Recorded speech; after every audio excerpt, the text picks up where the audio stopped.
This tutorial walks you through the same program, the math test program, but what we're going to do is use Python to generate random numbers. Now here, in order to use things that are in the random library, we need to import random. So the top line of our code is going to have this statement here, import random.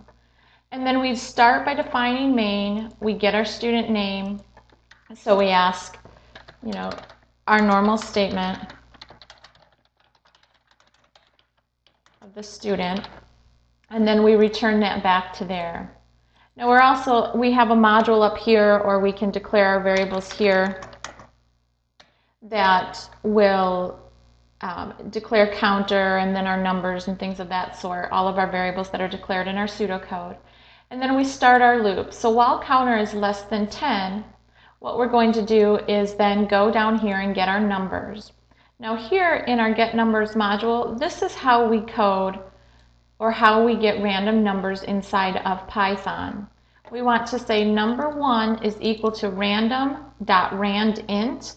Then we supply it our first argument, which is 1. That's our starting point. And we supply it our second argument, which is 500. And then we'll return those two random numbers out of the function. Now just to show you how it works, I'm going to print the random numbers so we can see what those two test values are.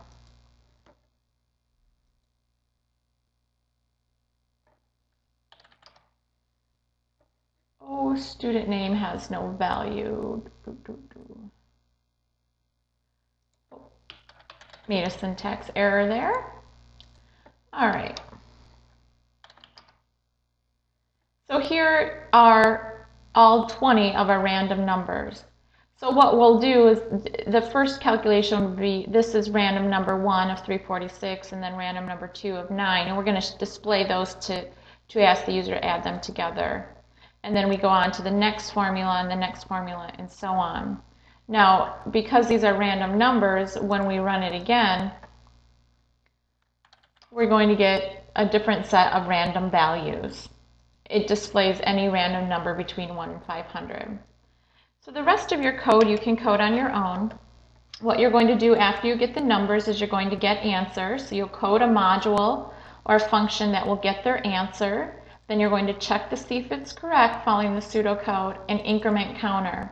Now once that loop is finished that runs 10 times, outside of that loop you'll code your function that will get the average correct, and then you'll print the average at that point in a module called print or display information.